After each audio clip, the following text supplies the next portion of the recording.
The ICF Training and Technical Assistance Team is honored to welcome you to this California Housing and Community Development training session offered through the Emergency Solutions Grants Coronavirus Relief Consulting and Staffing Services Contract. I'm Chris Pitcher from ICF. I'll be hosting today's session.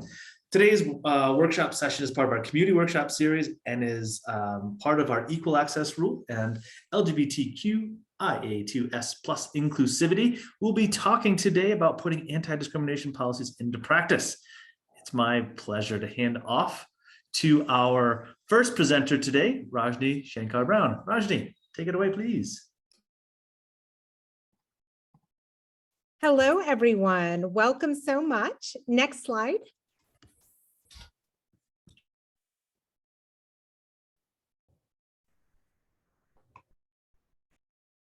We are grateful today to see all of you, to be in community, and hope that everybody is staying well. We have a good presentation today. We're going to have some breakouts that we've planned. I think we're having a little bit of technical difficulty, but we are going to have it going in a second. So thanks for your patience and grace today.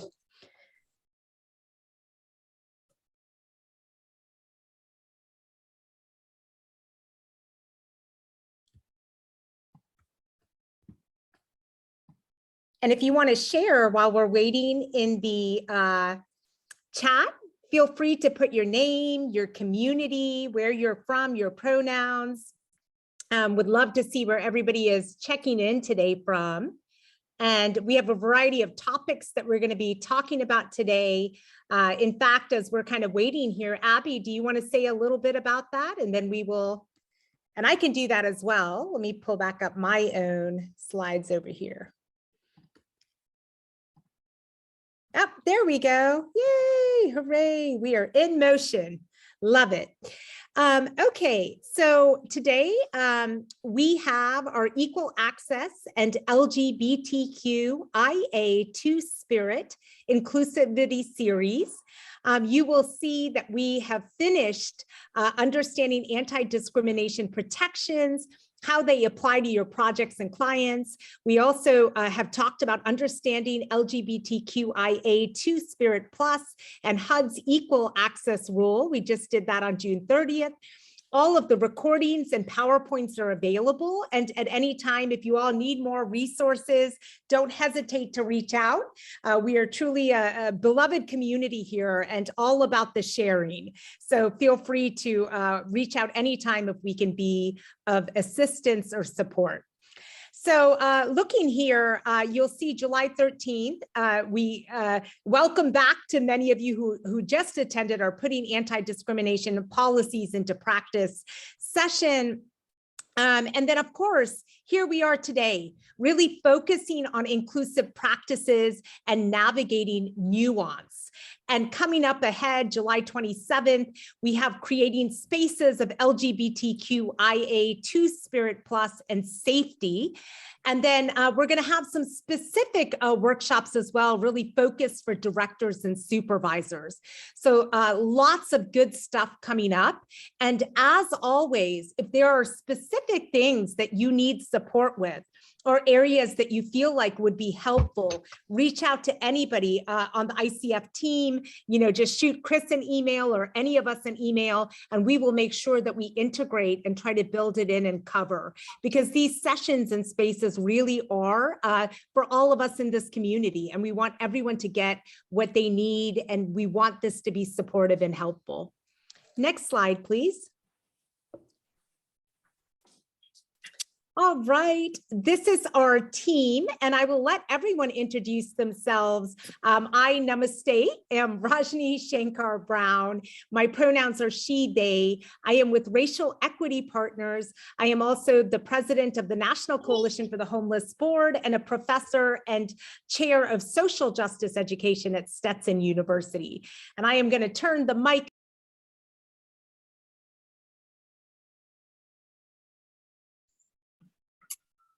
Rajni, was that turn the mic to Chris Andrews? I think you went muted before. You were so quick on your trigger finger for muting. You were so good. But good afternoon, everybody. I am Chris Andrews, he, him pronouns.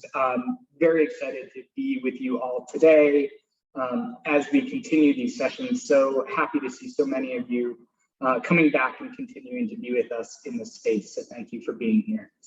And I will pass it over to Abby. Thanks, Chris. My name is Abby Miller. I use she and they pronouns, meaning either one is a-okay. I am a subcontractor with Housing Innovations.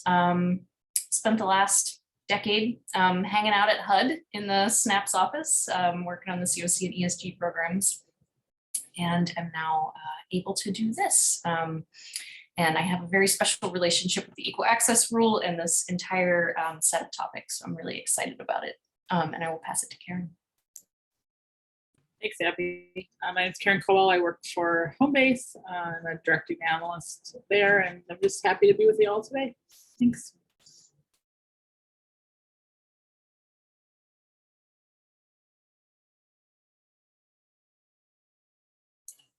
You're muted, Raji. Thank you all so much. This is true collaboration, as you just saw in real time with Abby helping me out. And so we are just excited to be here today. And Abby's going to take us through some group norms. Thank you. So if you've been on the others, we've certainly talked about these, but I think it never hurts to revisit and just ground ourselves in the expectation of what we're here to do. So one thing that I will say about today is that we are here to interact today. So if you're here, be prepared to turn on your camera, or you don't have to turn on your camera, but unmute and participate when we go into some breakout rooms. And the reason we're doing that, and we do that consistently in these workshops, is because we have to engage with the content and we have to engage with each other so that it really sticks. You know, you need to start building a mental framework so that when you get information, you can stick it to something. We also speak with positive intentions and also understand that intentions do not equal impact on others. So if something was said in a well-intentioned way and it doesn't have the impact that we expected, say you're sorry and we move along. We assume that participants have good intentions unless proven otherwise. We ask questions so that we can all learn from each other. And one thing, if you direct message us, we may or may not be able to get back to you during the session just with everything going on. So just be forewarned of that. If you go to the next slide, we're going to do a quick icebreaker. So folks have already put your name, pronouns, if you feel comfortable putting them in, community and role. We'd like to see what was your biggest takeaway from the last session. And while you are writing that in, I would actually like to go ahead and pull up the poll because the icebreaker and the poll are sort of related to each other. So it just popped up. Thank you, Kristen. How new was the information from last week? If you were here, if you weren't here, don't fill out the poll because that probably won't make any sense. But we'd really like to know, you know, is this well-trod topics, or is this feel really new? Just gives us a good sense. You're at 21 participation. 1%.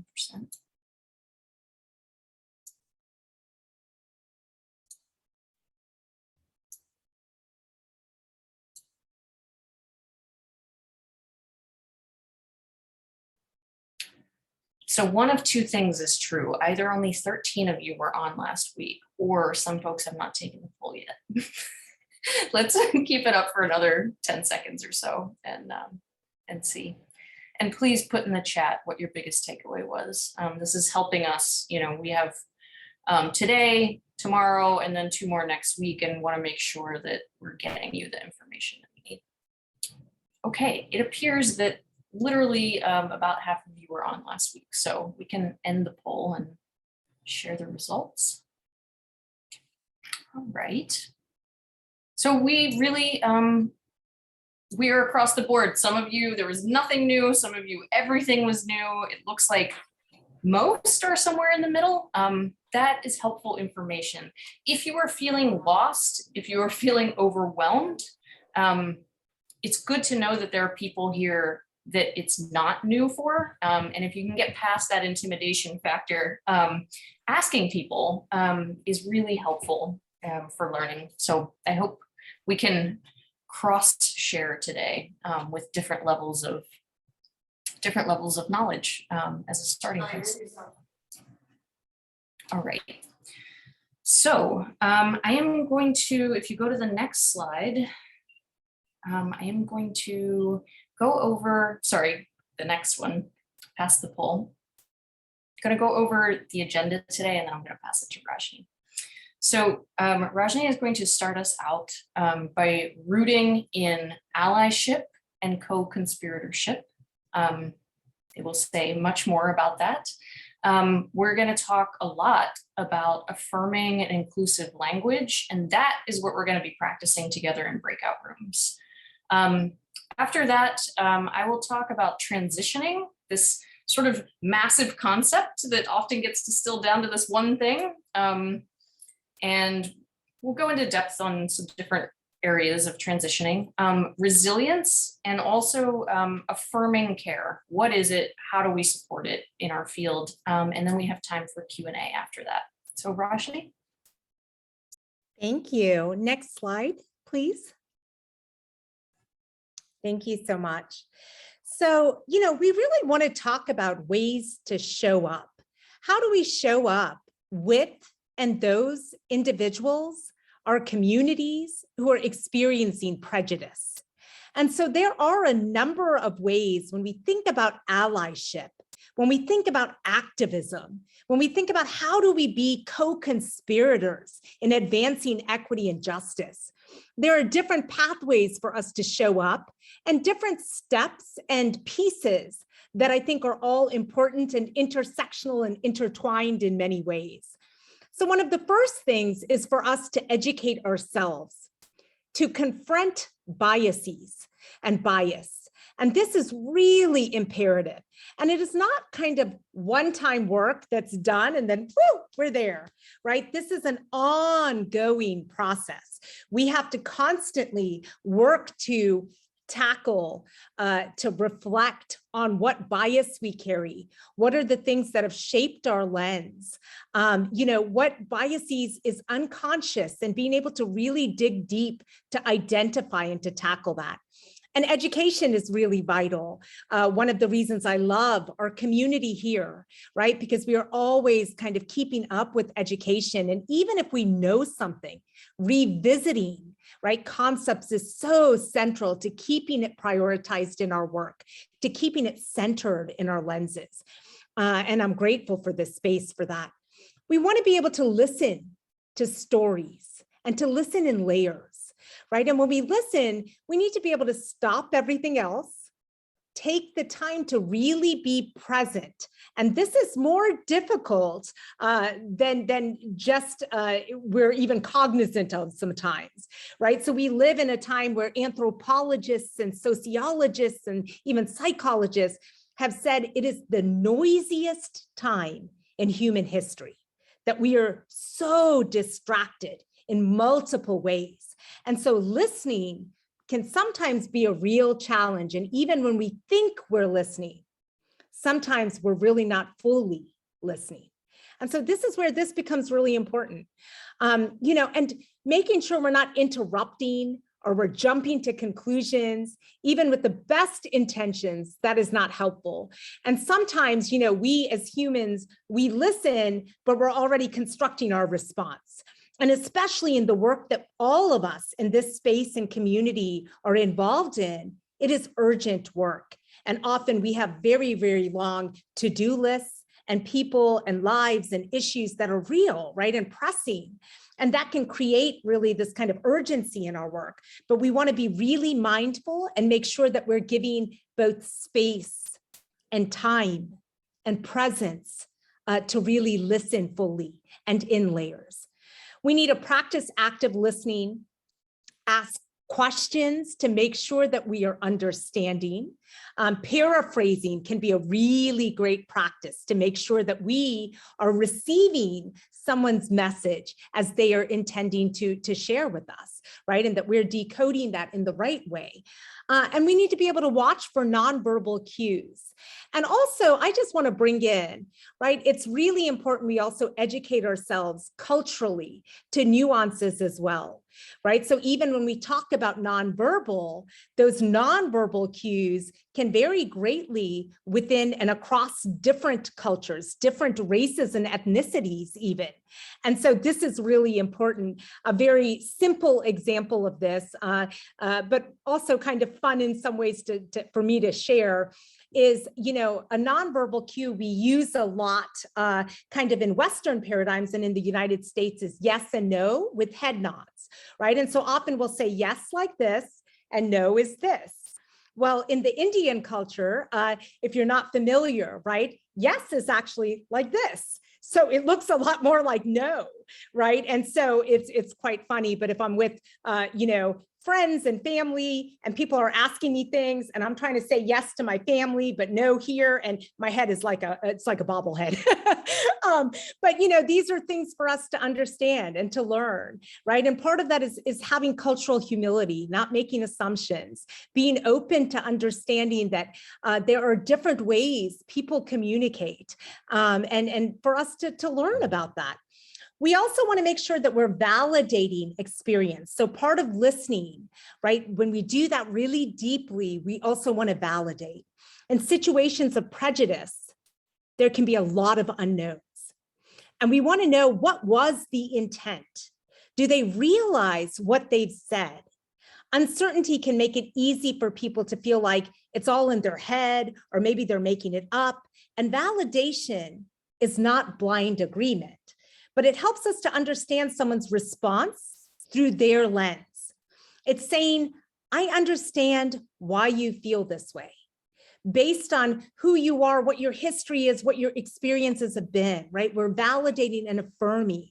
And that's really, really important. And it takes that open listening, right? But it also takes an action in terms of it being a verb form while we're really actively validating. And it's so important. You know, when you are in experiences where you are faced with prejudice and you have others and you're not validated, it can perpetuate trauma in so many ways. You end up feeling even more diminished, and there's a lot of internalized kind of emotions that go with that. And so part of being an ally is to use our agency in those moments to make sure that we are validating and listening and showing up for people who are experiencing prejudice. And this is so important. So also thinking about, you know, how do we intervene in moments when prejudice is kind of unplaying before us, right? And this can be a little bit tricky at times, and especially if we are new to being an ally, you know, and I mean, not just, you know, sometimes we're allies in rhetoric where, you know, we are in heart, where we're like, yeah, but we don't always know how to act in those moments because we haven't maybe even practiced that fully. And the more we practice our allyship and are being a co-conspirator for equity, for justice in those moments, you know, it starts to become more part of our own fabric of existence, right? And so that's where the practice is really important, and why even today we've intentionally built in some breakouts for us to have that practice. And so we want to make sure that, you know, we step in, we address what is happening directly. The direct method can be simple and effective, but it can also be uncomfortable sometimes. It can seem confrontational, and if you're not comfortable with confrontation, this can create some inner tension sometimes as well. And sometimes this works better if you have a relationship with one or all of the people involved, but only intervene directly, you know, if you feel safe, right? Intervene directly, right? And try saying, hey, what you're saying isn't okay. Please stop. You know, leave them alone. right? That is being an upstander in those moments where you're not just a bystander or just watching. This isn't appropriate. You should walk away now, right? And intervening to using your agency to really show up. In addition to kind of direct intervention, we also have distraction as a pathway or mode or approach. And that is where we sidetrack either the person with a new conversation, question, activity. This is more of a casual method than direct, but it can still be very effective. And here's, examples of that would be, excuse me, will you show me where the bathroom is? Where's the restroom? Did you see the game today, right? I can't believe we lost. Oh, the weather, right? The outside, right? It's coming in and saying, or we're going to grab lunch. Do you want to come join us? And so again, it's this kind of distraction. Now, my hope is you still go back in moments, if you're able to validate and to do some direct education in places and spaces where, that's possible. But again, that distraction, it may not be as direct, but it can be equally effective. And again, if you're not feeling safe with direct action, distraction may be a method that can be really effective and still a very, very active form of allyship. Now, delegation is another way to do this. You can find someone who can help, whether it is a friend of yours, a friend of theirs. Having someone back you up can make you feel more comfortable when you're addressing a situation. You can say, right, that individual that, looks really uncomfortable. Can you distract the guy? If it's a woman, can you distract, and a guy is making her uncomfortable, can you distract that guy she's talking to so I can check in with her? Do you know him? Right? I think he needs some help. I think something is going on, but I don't know what to do. Will you help me? Right? Going to someone else to get that help. If you're not comfortable yourself, or you just don't know how to show up. You want to show up, but you don't know how. And we've all been in moments like that, right? And there's nothing wrong in asking for help from someone else. That can be really great. And then delay. Delay is another, method in terms of us showing up. And that's checking in with the person later, right? Sometimes you may not feel comfortable or safe intervening at the moment. Sometimes intervening at the moment, this is where listening comes into play and observation comes into play, because there are some times where direct intervention can actually perpetuate trauma for the individual as well, where it kind of magnifies or exasperates. And so some of this is really, again, tapping into being present, right? And trying our best to unpack all of the layers of the situation. But delay is checking in later. And when that happens, you can reach out when you can, and see how you can help a person. And that's saying, are you okay? I saw what happened back there, right? That was not cool. Again, validation comes into play here. Listening, being a support.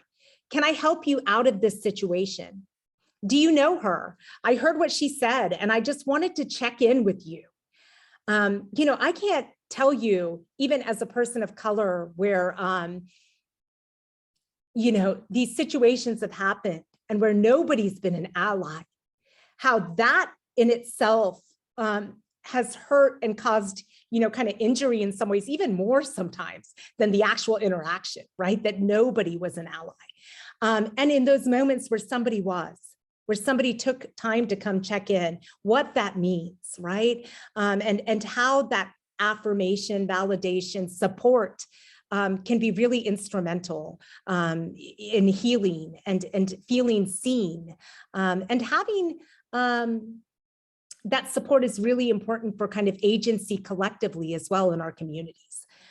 So the Par Olamus recommends finding agency and voice where you feel comfortable first, starting there. It doesn't mean we don't push ourselves, right? That's important to grow, but start where you feel comfortable. Identify ways you can support, you can speak, you can act on behalf of causes and people that you care about. Allyship, advocacy, activism are not mutually exclusive for any person or any act, right? They are not mutually exclusive. So what is allyship? Allyship is support for a particular group, especially a marginalized, a group that has been historically or socially marginalized, and that you are not a member of, right? But you can still be an ally, right? And that is so critical. Now, advocacy is public support for a cause or a movement. That is where we are advocating, whether it is, in person, using our voice to stand up and speak, or maybe even through our social media, we are educating and advocating. There's a number of ways to advocate. Activism is action for social and political change in the form of campaigning, protesting. Activism can take so many forms, even art, as activism is a really powerful form of activism. Working on, legislation, right? I think of how many of you are so active in different pieces of state and local policies, right? Activism can be really powerful in that way. And everyone can still be surprised by their own biases. And that can make people feel really vulnerable or defensive, but people have to be able to push through that reaction. So part of this is being open to being honest with ourselves, being open enough to even identify and say, you know what? Wow, I do have this bias. Or you know what? I recognize this bias and I always try not to act on it, but today it showed up. Right? And what am I going to do to unpack that and do better the next time when I move forward?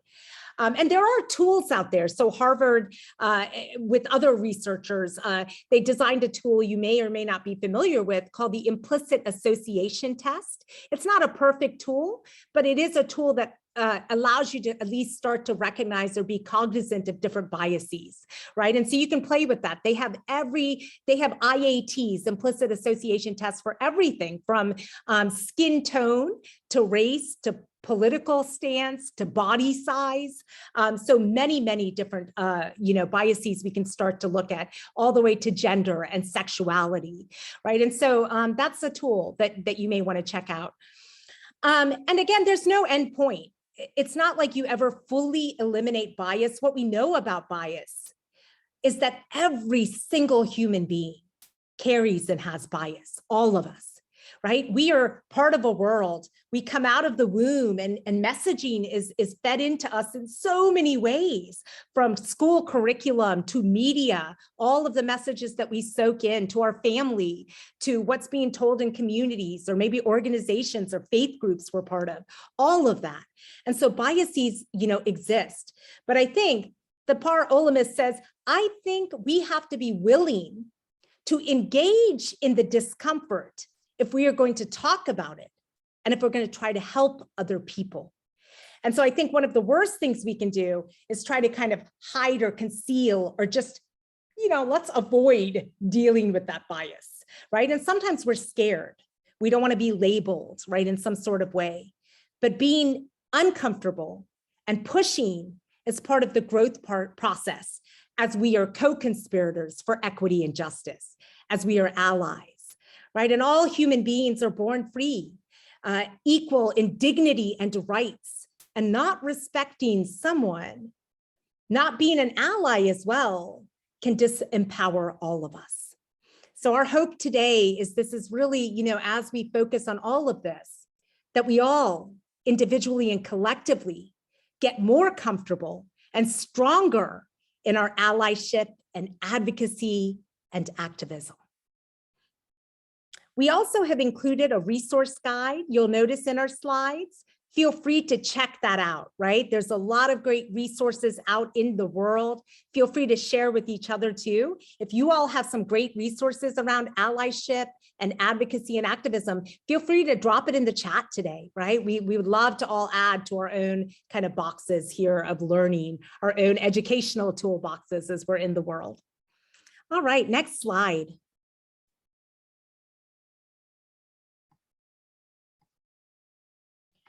So affirming language is also a big part of this work, right? Using affirming language and approaching, what is our approach? Are we being inclusive? Are we affirming diversity, manifesting and building inclusion in very active ways? And so using inclusive greetings and group descriptions is really important. And so, there's a lot of ways, we can practice, first of all, making inclusive language and inclusive greetings just part of our fabric of how we operate in our organizations and communities. The more we do this, the more we model, it's going to become normalized, right? It's going to become how we operate on a daily basis. And so that's really important. And we're going to have a chance to do some practicing in a bit here today. Using titles appropriately.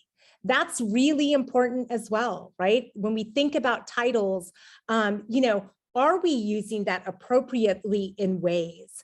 It's really interesting, I work with a lot of youth in the community, and they have sometimes been taught through their family or organizations or faith groups they're part of, or even in school, to kind of use Mr. and Miss and Mrs. And there's a lot of assumption that sometimes goes under those titles, right? And so we recently were talking about kind of breaking that down. And some of them said, I've always found that kind of silly, right? Because I don't really know, somebody's gender, right? And we're making a lot of assumption there.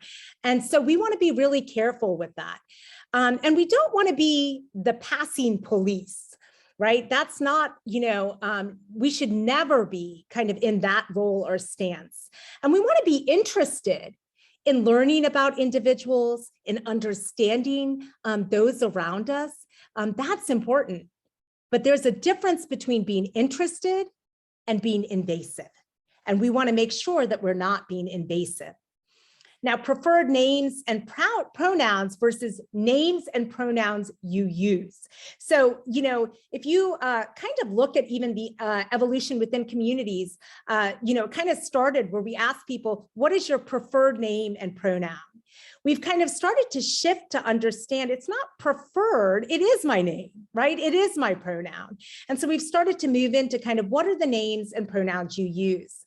And leading with our own pronouns. That's really important because not only does it model, it opens up space for others to share pronouns, right? So I am Rajni, my pronouns are she or they, right? So using that and modeling.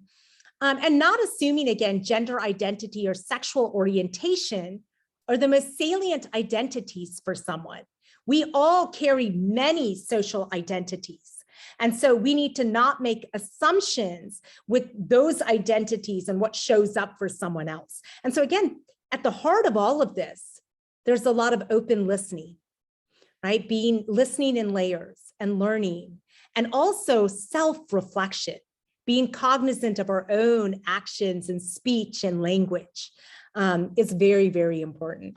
And there's a lot, I don't know in the future even, I was thinking about this, Abby, just this morning, and Karen and Chris, we came up with this presentation, and it's interesting as we work through this, so many thoughts start to kind of come up in different ways. And I was thinking about even, people first language versus identity first language, right? And even understanding some of the differences there, and understanding different people, different communities have different,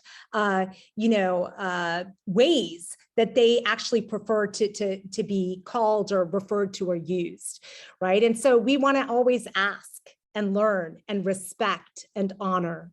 That's really important in this work. Next slide. So let's take a look at inclusive and affirming language, right? So instead of saying ladies and gentlemen, or guys and gals, I can't tell you how many times I'm in presentations or workshops, and they'll say, good morning, ladies and gentlemen, right? That's still used a lot. Instead, saying colleagues, team, people, folks, right? Lots of different language terms we can easily substitute and use.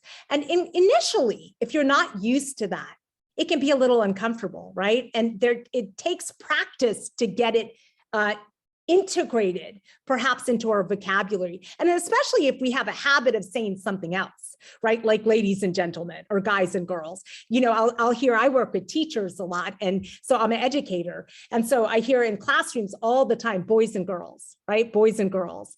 So to shift that language into inclusive language may take practice, but it's so important. Maternity and paternity leave. Instead, saying parental leave, parental time off, right? And, you know, you still see maternity and paternity leave commonly used if you look at a lot of policies and organizations and institutions, right? Even in higher ed, I think about that. It's still maternity and paternity leave in a lot of spaces, not very inclusive.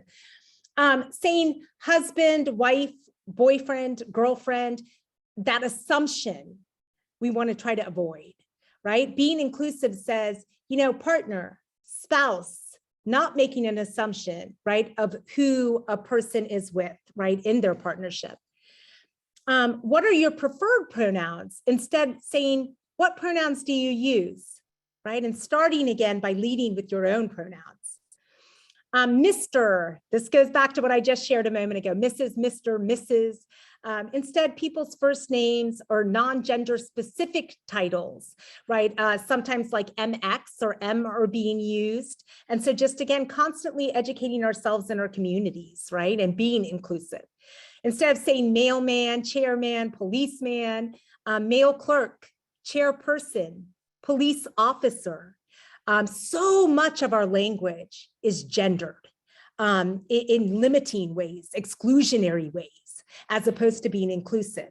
And it's very normalized. So part of this is starting to be a little more observant and reflective.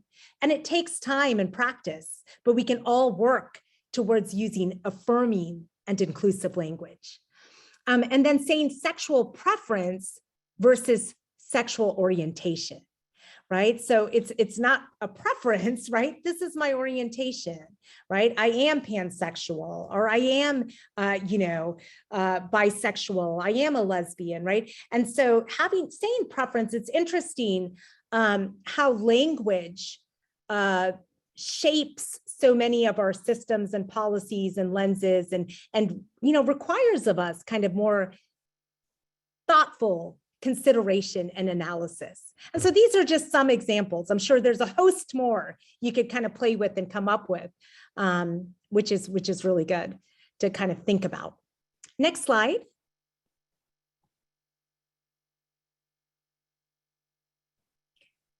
So here, this is just, one graphic. And again, there are many ways we can visualize, but part of really when we think about even partnering with, collaborating, working, with communities, trans communities, asking is so important. Listening is so important. Respecting is vital. And again, remember, we want to ask and be interested, but we should not be invasive. And there is a difference there, right? And so we want to be cognizant of that. Right. And so, trans and transgender, understanding, what does that mean? Right. We have so many terms. And sometimes, I had somebody say to me just the other day, I can't keep up. They got really frustrated, right, in this moment. And this person said, I just can't keep up. There's so much. And it seems like there's always another letter being added. Right. And I said, here's the thing, being inclusive. It's honoring somebody's dignity, and it's taking time to just learn somebody as an individual, right? So it's not about, you may not know every single definition that exists, but you can certainly listen and ask someone and honor what they share and take the time to educate yourself, right? Afterwards, if there's something you don't know. That's, part of it, it's always, it's about our shared humanity as well, and being, a good, kind human, right? And hopefully we all want it to be that. But then beyond that, how do we educate and advocate in our communities to push for needed change where prejudice and discrimination continue to happen? When we talk about, prejudice and discrimination, even with our trans communities, it is very real. So even, within homelessness, our trans communities that are unhoused continue to experience rampant discrimination and much higher hate crimes. Very real, precious lives lost. So all of this, as we talk, there's really, really serious implications, right? And so this is really important work. Really important work. And so understanding even, Two-Spirit or Indigenous communities, where Two-Spirit, there's not this kind of gender binary that our world often seems to kind of use and perpetuate in dominant narratives. So being inclusive means we're going to recognize that, right? Recognize the spectrum and the beautiful radiance of diversity and honor that diversity as well. Next slide, and all of these slides will be there for everyone to use, share out in your communities, use as you feel is helpful. So making mistakes. We've all been there where sometimes we've made a mistake. Part of making mistakes is really acknowledging that we've made a mistake. It's also about correcting ourselves, and in this situation, keeping it moving. Right? Keeping it moving. That's really important. And practicing cultural humility. This is also really important. And cultural humility has many tenets. ICF, we're actually going to have a series on cultural humility coming up in the early fall here. So you can come to that too if you're interested. But cultural humility, there's 3 tenets, right? Lifelong learning and self-reflection. Mitigating power imbalances. And then institutional accountability. That's another big piece of this. Here we have a flow chart, and I love this kind of graphic and flow chart. And there's some great resources there you can check out on that link as well. That's where this graphic comes from. But you can see in this gender sexuality infographic, you start to see where, right, did somebody use the wrong pronouns or name for another person? Okay. Was it you?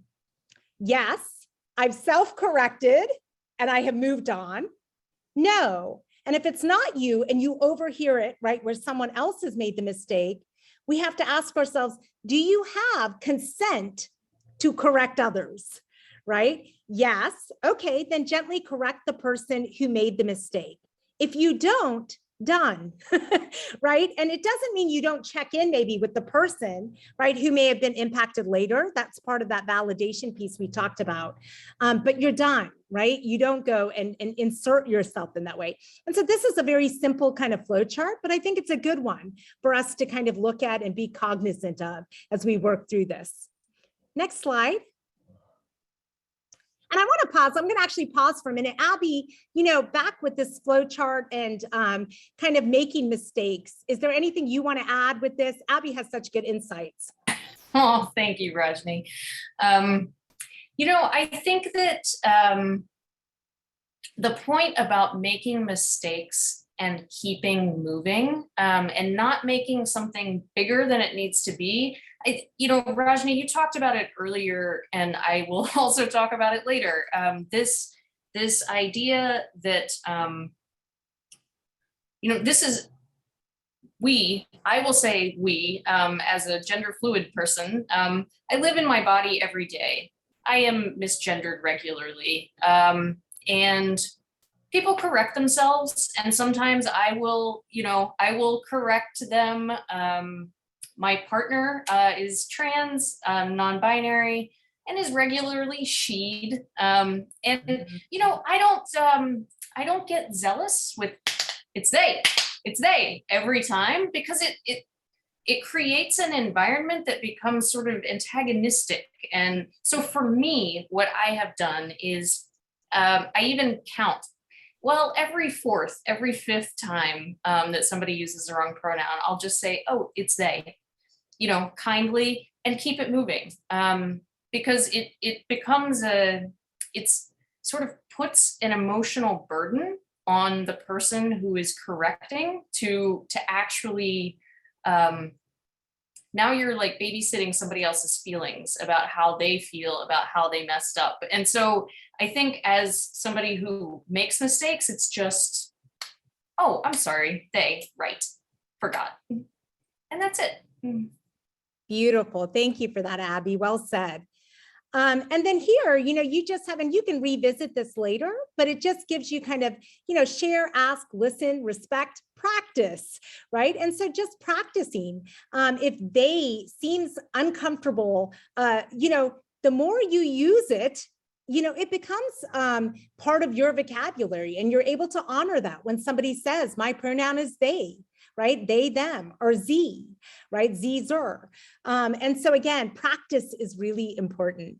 Melinda, I see your hand is up.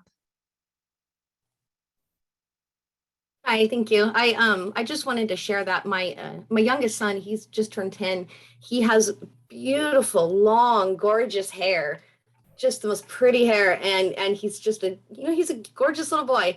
And constantly, everyone thinks he's a girl. Everyone calls him she, and he just says, "No, I'm a he. No big deal of it." And it just makes me feel good to see the way our kids are compared to when I was growing up. The society is changing, and it doesn't bother him. He's like, "Oh no, it's he. No big deal." So beautiful. Thank you for sharing that, Melinda. That is really great. And I do think our children and youth are such good teachers in some ways, and to see, right, how, pronouns, even my daughter is 12 and they introduce themselves with pronouns, and, she'll say, oh, we're non-binary, or, and it, very, very comfortable. And so that is uplifting. I appreciate you sharing that. All right, next slide. I'm going to turn it over to Abby. Yeah, and actually we're going to do some breakout rooms and test out some of this. So what we're going to do, we're going to break out into 4 rooms. One of each of us, Karen, Chris, Abby, and Rajni, will be in one of the breakout rooms with you. And we're just going to practice and talk about like how we handle things, how other people handle things, and learn from each other. So we have about 10 minutes or so that we're going to do that. Okay, thanks, Abby. We are launching those rooms. Go ahead and join your room. We will give you a ping at 5 minutes and with 1 minute left, so you can get ready to come back to the main room. Thank you all.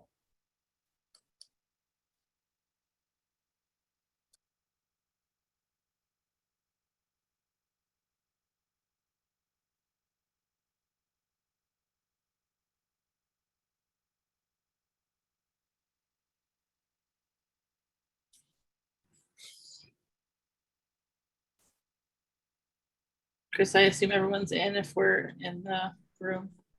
Oh, is this the breakout room? Is this going to be considered the breakout room? Yeah, so we've left the main room as a breakout room for those that need the captioning. So this room can do captions, breakout rooms cannot. So if anyone needed that, we tried to offer that here. So we are a breakout room.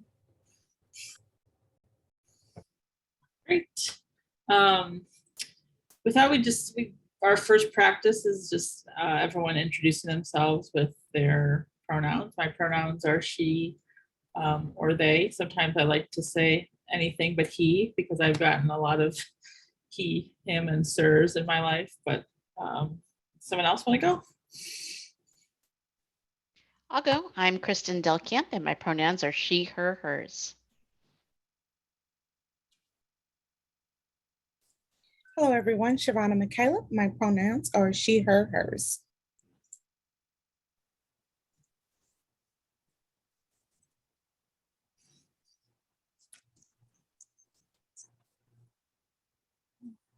Well, I'm Casey Parker. My pronouns are also she, her, hers. I'm Jenny Budnacki. My pronouns are she, her, hers. Eleanor. Go ahead, Eleanor. Sorry about that. Eleanor Vega, she, her. I'm Jillian Gayton, and I haven't decided.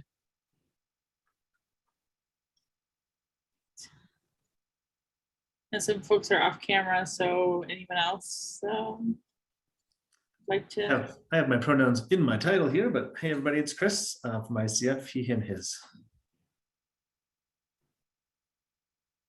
Hello, everyone. I'm Dawn, and my pronouns are she, her for now.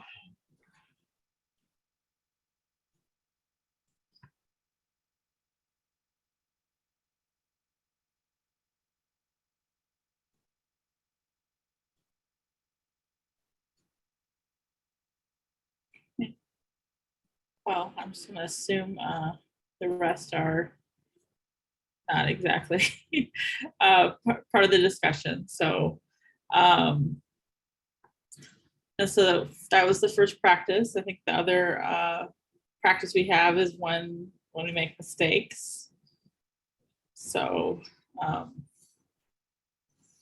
know, if I, talking about Jillian and saying she is undecided about her pronouns, like how would one of you react to that, or what do you think the response should be?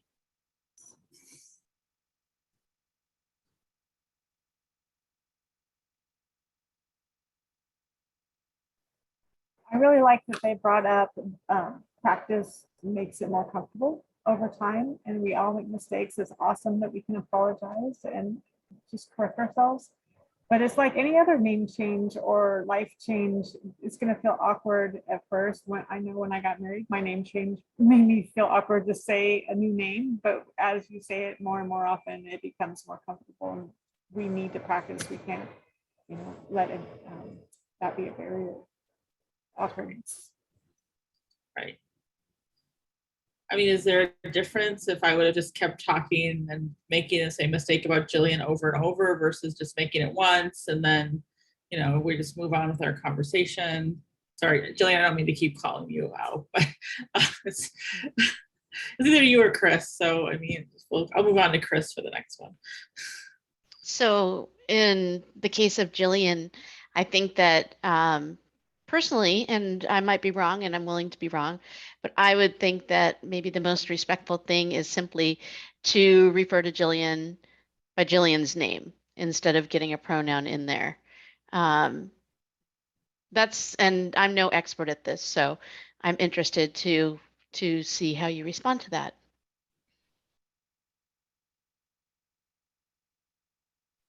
Was that towards me? Or was that towards It's Jillian? towards absolutely anyone. Okay. Yeah, I mean, that's a great question and point, Kristen, like how people respond to mistakes, how that, as the facilitator of the group, I may respond differently in the moment, and afterwards I may go up, if I realize my mistake, I would probably go up to Jillian and talk to Jillian after to apologize and make sure they were okay with my mistake, as it were. Yeah, and I put in the chat earlier that I used to volunteer at a nursing home when I was 9, so that was 30 years ago. So they would always call me Miss Jill or Miss Jillian, and I never really liked that. I just thought that was weird that they would call me that, just because I didn't like the title of Miss or Mrs. or, whether I'm married or not married. Of course, I was 9 years old. I wasn't married at that time. But I just didn't understand why they needed to be a distinguish between the two. And what Jenny said about the changing of your last name when you get married, I chose to keep my last name after I got married. And I know it was something that my husband didn't like in the beginning, but my whole idea of even getting married is, exchange of property and building wealth anyway. So I didn't feel a need to do that. I like my last name. It's a part of my identity. I've accomplished many things underneath it. So I didn't feel like I needed to do that. But yeah, just trying to figure out what pronoun I choose to use. Think I'm leaning toward they, but I'm not 100%. I don't mind either one. I think people will call you whatever they're going to call you, and I don't even really care most of the time. Jillian, that what you just said resonated for me. I also am married, and my wife did not take my last name. I didn't want her to. She didn't want to. That is her life experience. That is the things that she brought to her life. That is a representation of her family, and I thought that was great that we were on the same page on that. And that is something that's very, very personal, and something I don't think we talk enough about. That there's this expectation When my sister got married last year, there wasn't even a conversation about it. She just took my brother-in-law's last name, which is fine. But I don't think they even talked about it. We talked about it and we were very deliberate. And I think that's something that is lacking in a lot of our conversation. But to get back to one of Karen's points, I have dead named and misgendered several folks. And when I do it, I feel terrible. And I go back and I fix it immediately. I usually do it offline. So I've done it to one of our colleagues at a different TA firm. I called this person up and said, I'm so sorry. It just came out of my mouth. I will do everything I can to make sure it doesn't happen again. And it's received well when you acknowledge your mistake, because we can't be perfect. And I think that's really important to remember. We're human, we're flawed. So true. I have a cousin who's transitioning, and I asked him, I asked her what she preferred to go by, because I wanted to update my contact list on my cell phone. And so I have her name now as Nikki, when before it was Steven. So I have Steven in as parentheses because she called me one time and I'm like, who's this calling me? Like, I don't know who this is. So I didn't recognize it at first. But when I do speak with her over the phone, I try to remember, to use her pronoun. And I slip up because I've known her my whole life. So she's understanding. But I also have a friend whose daughter has chose to transition in the future, and my friend will not accept that. But I do try to use her child's name as her child chooses to be called whenever we see each other. And when I ask about my friend's child, how she's doing, I use the name that she's given. Yeah, I think that's a great example too, Jillian. I guess for me, I have a similar story. My friend's child was transitioning and wanted to be called Jack. And like the next time I saw them, I called them Jack. And like they told me later that they were so happy that I didn't ask. I just like naturally just fell into it. And I think that we just don't realize how important it is to call someone by the name they want to be.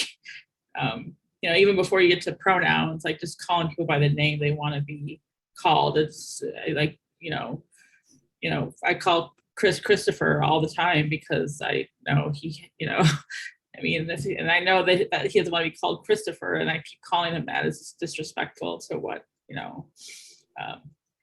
how he identifies himself. So I think it's really important to just, and I think that's really being an ally, right, to those. To people if you're using the name that they've chosen. I think we're done. Is that right, Chris? Are people coming back?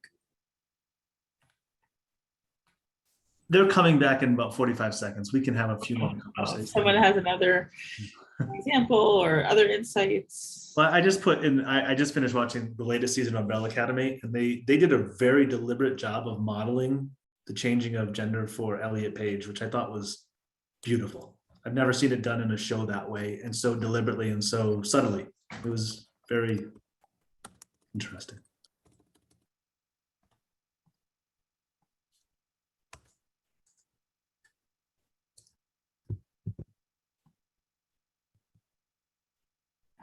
Thanks to everyone in my breakout room for sharing. It was a really great conversation. And if there are questions or comments, feel free to use the chat too.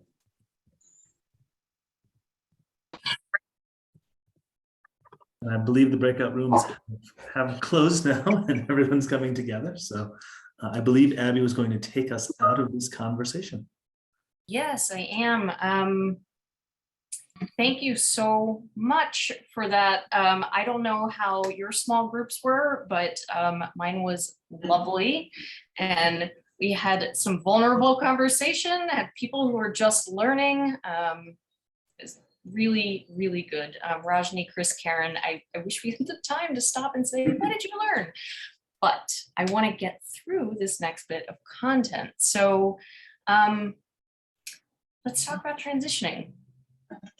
Transitioning is a word that I think maybe people have heard. If you've heard it, probably you have a very specific idea about what it means. So I'm going to go into an array of nuanced looks at what transitioning is. And I think to start is that there is social, there is medical, there is legal, and not all three have to be happening for somebody to be legitimately trans or non-binary or queer or lesbian, any of it. Now we're primarily talking about gender in terms of transitioning here, but I think the main point, if you hear nothing else, is that people's identities are legitimate, whatever they look like, whatever they say about it. And this is what Rajni said so beautifully earlier. So when I say transitioning, I would say the top two things that people think are the surgery or pre-op, post-op, right? Those are so damaging and this is a societal issue that we have. People are obsessed with genitals. I am just going to say it. And it's so unhelpful, not just because it's, you know, a piece of the whole conversation of what it means to be situated in the world as trans, but it takes away from every other experience that somebody has. So there was this 2014 interview that Katie Couric did with Laverne Cox and, oh goodness, I'm not remembering the other person, but Laverne Cox, well-known trans woman, doing all of this advocacy, activism. She's an incredible actor. And all Katie Couric wanted to talk about was surgery, just surgery. And to think of how dehumanizing and devoid of dignity that is to be this accomplished public figure, and you go onto national television and the interviewer just wants to ask you about your genitals. That is a microcosm of what it feels like for a lot of people to move through the world. So if we can move past this concept of transitioning as surgery, what does it actually mean? Just to talk about, like, if somebody is medically transitioning, which is not a foregone conclusion, it differs for everyone. And it depends on what you need to find comfort in your own body and your gender expression. It's not a linear process. So one of the common medical transition components or aspects is hormone replacement therapy. So I have known many people who take hormone replacement therapy, and it has been all over the board. There are folks who take it once, hate the feeling, and stop. There are folks who take it for decades and have to stop due to health reasons. There are people who go on it for a period of time and they've worked with their doctor to say, I want my voice to deepen. Maybe I want a little facial hair, but I want to stop before my hair's thinning on the top of my head. And the doctors are dialing in the dose and the length for that. So there are so many things there are so many ways that people can access these medical resources. However, especially for the folks who we work with and support and care about, that financial constraints, convenience, and healthcare access are all major barriers to accessing or achieving any kind of medical transition, even if you wanted it. But the main takeaway here is that medically related transitioning is not necessarily happening. If somebody has medication, treat it like any other medication, you know, that somebody has to take in a you know, if they're taking medication when they come to your facility. The other thing I would say is that for you all as the people who are supporting folks in these facilities, that you make healthcare access a planning priority. that you not wait until somebody's in front of you saying like, well, I was on this, or I really need this, or I'm dealing with suicidal ideation because of X, Y, or Z, that you've already thought that through. And there is a very quick referral to a gender affirming healthcare organization. Even if it's online, I mean, we do live in a time of telehealth. And so it's much more accessible for things like therapy. But there's also even, there are online medical doctors now. And so if you don't live in an area that has these resources, very understandably, a lot of the country does not. They tend to be concentrated in cities. There are also online options that you could follow.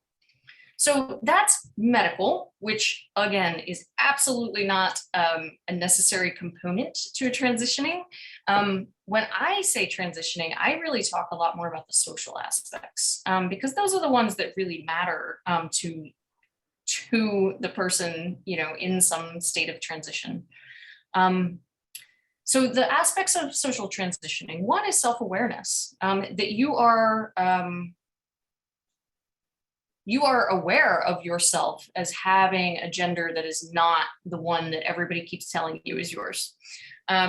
That can be from the time you have sentient thought and a memory that you can remember, to past 40, past 60, past 80. It can be sudden, it can be gradual, and you can be any age. Another component of social transitioning is how you express your gender, and how you think about your gender roles. There are a lot of different ways that folks can play with this. I mean, this is drag helps with this, cosplay, having an online presence on social media that is different maybe than the one that you go to work with, or go to school with, or show up in the shelter with. You can have a whole rich world where you are engaging and testing and trying out your identity, and all of the wrinkles and nuances of that, that doesn't have to happen in the spaces where you don't feel safe.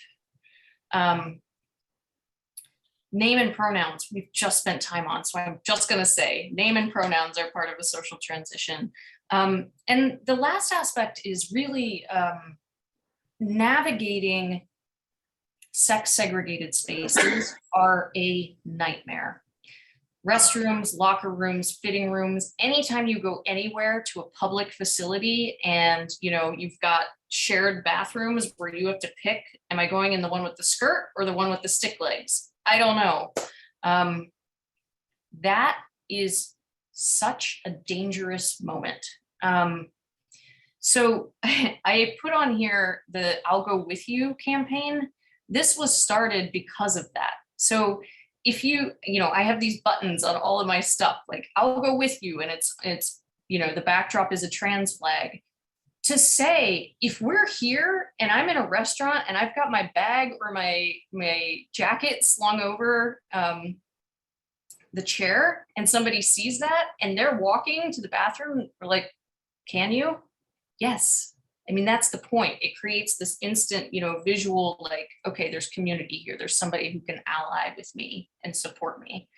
And it gets extra dangerous when you also have skin color that is highly policed. So white trans women walking into the women's restroom receives a different reception than Black trans women because of people's comfort with saying, you don't belong here, to some versus others. So it's a very layered sort of, it's a layered experience. And this third piece, legal transitioning, actually, if you will go to the next slide, I want to talk specifically about California and how you support legal transitions. So this is actually like, legal transitions are very difficult, and we already work with people who often don't have their identification documents for 10 million reasons. So wherever you sit in the system, you have this golden opportunity that as you are collecting vital records or helping somebody collect vital records, you can also support people to get names changed, to get gender markers changed. So I literally screenshotted this off of the California courts website, and all of the resources that you need are over there on the right-hand side. So you'll be able to hyperlink when you have the slides. But this is walking you through what it looks like in California. So in California, you're allowed to have an M, an F, or an X. The X being anything that isn't on the binary. You can change your name. Gets a little complicated. You've got to start with the Social Security Administration. Then you can go to the California license. So these things take time, which is why like building in the support at the beginning is super important. You know, at the beginning of somebody's experience of homelessness. Birth certificates, as long as they have appropriate documentation, the state will issue a new birth certificate reflecting female, male, non-binary, or like a little dash. It's just like, nope, not putting a gender there. It does take an affidavit. It takes a copy of a legal name change order. And there's one other wrinkle to this. You have to either have that certified copy of the court order, or you have to have an affidavit saying that the name change is for gender identity and not because you are trying to skip out on your taxes that you haven't paid for the last 20 years. So, you know, that's a key moment. Hopefully you don't find yourself at the intersection of both of those things. So this is all here. I'm not going to spend a ton of time on these like bureaucratic details, but in your practice, in your facilities, it will behoove you to spend the time on these so that when somebody walks through the door, you already know what to do. And you've set aside flexible funding to cover it, all of that. Okay, if you can go to the next slide, Shavana. So I want to talk a bit about resilience here, cultivating resilience. Resilience is this process of adapting to or managing major sources of stress and trauma. It is, I like to call it our bounce back feature, that even when something gets dark, you know that it will get light again because you've been through. So to develop resilience, you have to have faced adversity. Well, I think everybody we support meets that definition. Everybody has faced adversity.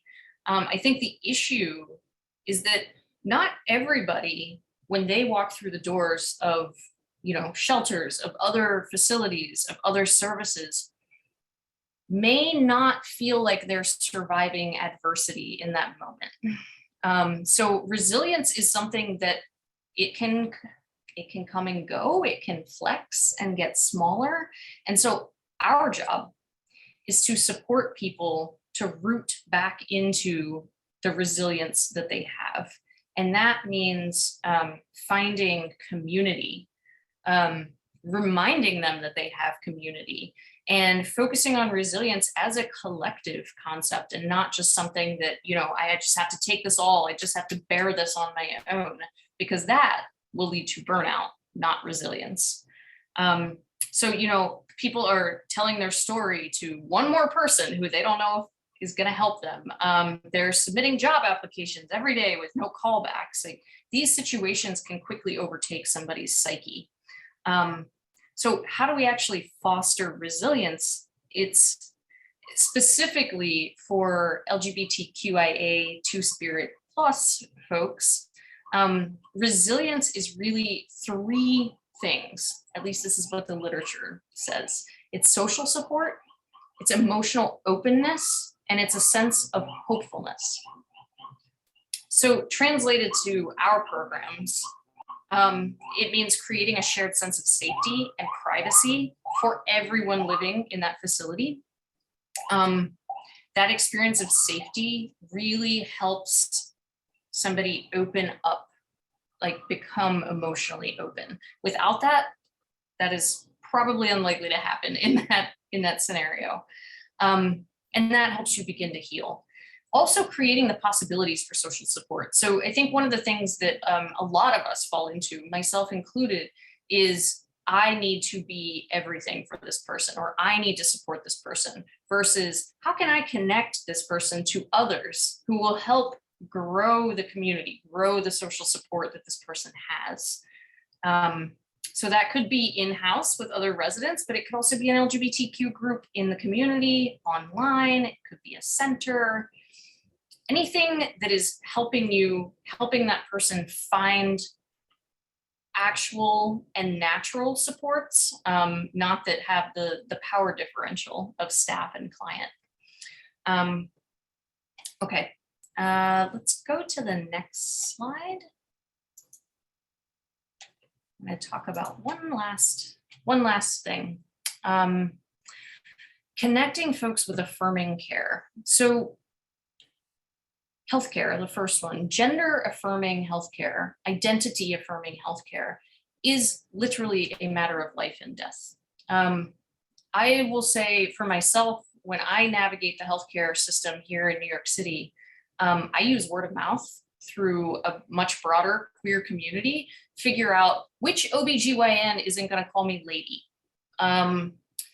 Which primary care doctor is going to actually understand and listen to what's going on in my life? Which therapists say they're LGBTQ plus friendly, but are absolutely not. They have no competency. So those things are really important. And I get to use my network, but many people, especially by the time they're, ending up in a shelter, that community may have been decimated. It may have never been there.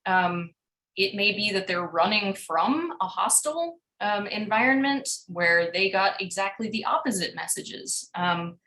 So that one is so important, that you find and understand what it takes to access gender affirming healthcare in your community, or online. I think online is the other piece that we've got to remember here. And if there's nothing in your community, maybe that's a chance for you to get a little loud with your allyship and your advocacy of, hey, people, this is unacceptable. So with all of this, using those advocacy skills, I hope that you have heard loud and clear today that LGBTQIA two-spirit people have to be in the driver's seat of their life and their decisions. And it's our job, those of us working in the field, to support people, to advocate for better services, maybe even advocate on a larger level, on a political level. But to be an advocate on the ground, it means finding the resources, as many and as varied as possible, that can be helpful to someone. The other thing is, you're not going to know how relevant somebody's queer or trans identity is to them. So that may not at all be the help they need. They might say, no, I am part of the AMC church and I just really need an AMC community around me right now. If that's the thing that's important, then that's the thing that you support. So I think, that person-centered, I've heard some people say like, oh, I'm so glad I learned all of this. I can't wait till I, serve my first trans client because I found this surgeon and I think everything, like, I can't wait to refer. No, maybe they want the surgeon, maybe they don't. You have no idea where somebody is in their transition or what they need or if they're in transition.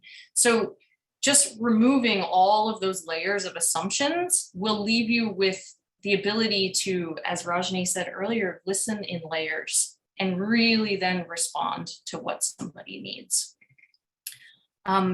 If you go to the next slide, we have 10 minutes for Q&A.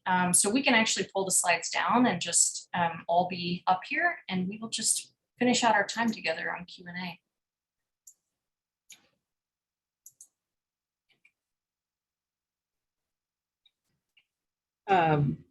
Abby, I was going to bring up one thing kind of from the chat and from my group that I'm going to direct to Rajni. And we had a little discussion about being called like Miss Karen or Miss whoever. Just wondering, Rajni, because you mentioned talking about titles with some of your work, like what's your reaction to that? I wonder about the intersectionality of that with certain cultures and norms that people have experienced, you know, in their lifetime. So I was wondering if you had any thoughts about that, or anyone in the group, really.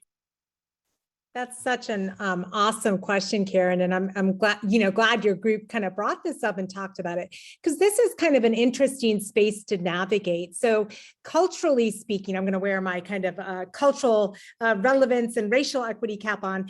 You know, it's interesting because different cultures do have kind of different practices and norms, and so many times in the Eastern culture, for example, one segment, right? But also in many communities, I work very closely with our Black community here in Florida, Spring Hill.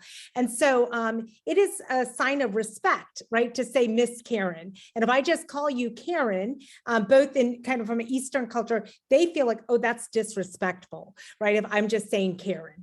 And so that's where it comes from. It kind of has this cultural influence and comes from a place of good intention, I believe. But I think education is really needed, right? And so a lot of this is, in some of the spaces, I often do a lot of work with schools, even in Japan. And so the Miss and the Mr. again are forms of respect. And so that is how they see that, right? And so, and it's very much a gender binary. And so it's a lot of education to talk about, well, and it's important education, because what I would also share are there are individuals who are non-binary or trans in the communities we're speaking here of, who are really, really injured or hurt in many ways, and often not able to be and show up, right, in their authentic selves because of these binaries in place. And so it is hard, because I understand the cultural component, but I would share from an equity, justice, inclusion component, I think the education is so important, right? And so it's educating and it's sharing. And also I think the validation of just letting people know it's not disrespectful to say Karen to Karen. Karen, in fact, prefers or would like Karen as opposed to Miss Karen, right? If that is the case. And so sometimes it's just navigating and having those conversations. That it's a really interesting piece that you bring up, right? It shows how kind of language is so complicated in some ways, and there's cultural pieces that are there, social pieces that are there. But again, I always try to kind of listen to communities and really try to understand too, where if this, if this is happening, so an example would be in a community I'm working with here, we're working with a lot of youth and who are pushed back and said, we don't, I'm non-binary, but that's very not been kind of normalized and is uncomfortable for some folks in the community, right? And so there's this education and even this kind of period of time it takes to break down and unlearn, just like it takes time to learn, right? And so part of that is kind of giving grace and going through those processes and supporting each other with that work. But I'd be curious to hear other folks' thoughts on this as well. I see Christine. It's like the same four of us talk. What I want to say is that in working with the unhoused population, especially in street outreach, like I do, one of the things that I learned fairly quickly is that the most important thing I can do is establish a relationship with my clients, because over time that relationship builds trust, and a lot of that is the giving and taking of information and experiences, like why I was homeless before. But also, I think that we just need to be clear that I'm not going to go and have interaction with the client and they're just going to lay out their whole identification and all. Like, we have to give people the safe space to be able to do that, just like we do when we make friends. We don't tell them, we don't just take the whole bucket and throw it out, say, here you go, deal with that. Like, we want to create that. And I think that's the most important part is creating safe space and environments through establishing relationships and trust, where then people will feel confident to be able to confide in you, and then you can help with whatever it is that they are needing. Christine, I love that perspective, it's so important. And we talked in our breakout room about why you start with pronouns, because it creates an invitation for somebody else to then share something about themselves with an understanding that they're speaking with somebody who, you know, gets maybe something that they're going through. And it is about a relationship, and it's sending these little signals of no, I see you, and we can talk about this. Yes, I think that's the hardest thing that I battle every day, is that in the work that I do, you know, people in the community or, you know, in the city or whatever, they just think like it's instant. It's like it takes time. I mean, there's a lot of psychology involved in just what I do, and trying to understand people, understand what makes them tick, and like what's the best way that I can help them. What's the best avenue with them. And I just had a client that I have worked with, you know, loosely for probably the last 8 months, who sat in my car yesterday, and we discussed, you know, I had some sexual trauma when I was a child, and I talked very freely about it because I feel like that allows other people the opportunity. And that's what we did for an hour. And we talked about how I dealt with it, and like how I've been able to move forward, and the things that were similar. And it was amazing. It was amazing. So that's incredible that you've been able to take that experience and turn it into something that can help other people. Thank you so much. Thank you. Others, we have 2 minutes. We could have a whole question and answer here. Whole question, a whole answer. I love this. You know, I think these reflective spaces, being able to just dialogue and talk through this is so important. Jillian. I just wanted to share something. I attended a overview of a management training through a third party, and they talked about equity and inclusion and diversity. And one of the statements they made really resonated. They said, learn to treat people as they prefer to be treated, not as you prefer to be treated. And I thought that really made a lot of sense. And I just wanted to share that with the group. I love that. Thank you. Melinda, final thoughts? I just wanted to know if anyone else has any thoughts. I'm new to working with youth, just developing a youth outreach program to provide healthcare and other social services to youth. And I've not worked with them in the past other than my own children. And I am just wondering, are there any, when it comes to pronouns and gender identity, is there anything special or specific to be more aware of when dealing with, you know, children? Like, I don't know, is there any considerations that should be talked about? So I think if you're going to be here next week, hopefully you are, and hopefully you all are, I think that we could talk in our creating spaces of safety. I think that we can talk specifically about some of the issues that are not issues, but considerations for young people. Thank you. Mm-hmm. Well, thank you, Abby. Thank you, Rajni and Chris and Karen. I knew there's another person who was here. Thank you, Karen, for that amazing session today. And as Abby said, Melinda, please do come to the sessions, and everyone. I know that working with youth for me is not my cup of tea. I'm not a parent. I don't understand youth. And if I were to step into Melinda's position, I would be terrified to make a mistake.